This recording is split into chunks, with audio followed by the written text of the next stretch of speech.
Since the dawn of strength training, human beings have had to rely on the movement of mass, usually in the form of iron weights, as the source for the resistance. When we move heavier and heavier mass, yes, we do get stronger. But strength is only half the equation. The other half is speed. It doesn't matter if you're a pro athlete, a weekend warrior, or senior on the golf course. Strength at speed is at the very core of taking performance to higher levels. This isn't our opinion. This is the law of physics.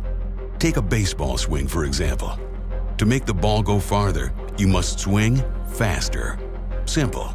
The bat isn't getting any heavier, so why only train for strength when speed is what's needed?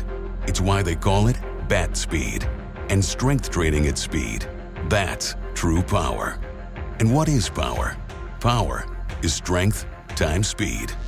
This is why Keiser developed the pneumatic variable resistance system to develop real power, not just strength. Here's how it works.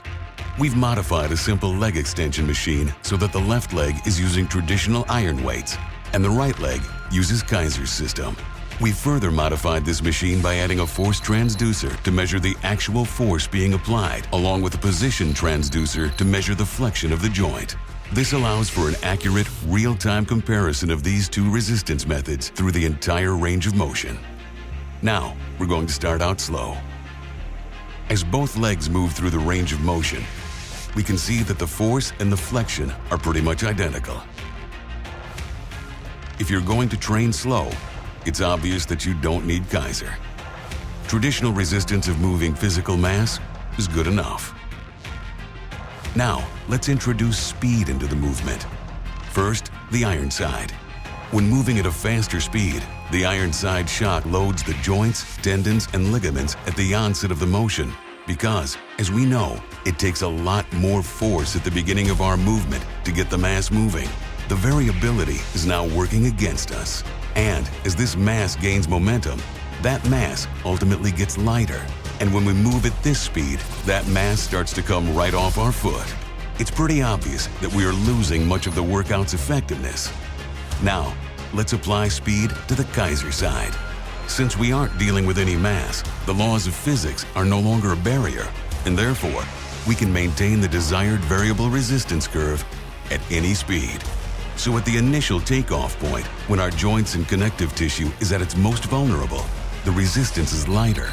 As we continue through this movement, the resistance increases where we need it most, the muscle. It's really that simple. Only Keiser's system makes true functional training possible. You can't call it functional training if you can't do it at speed. Train slow, be slow.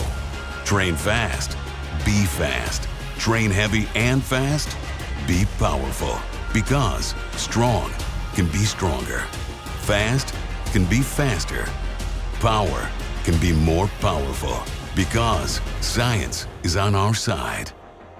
Keiser, because good enough isn't.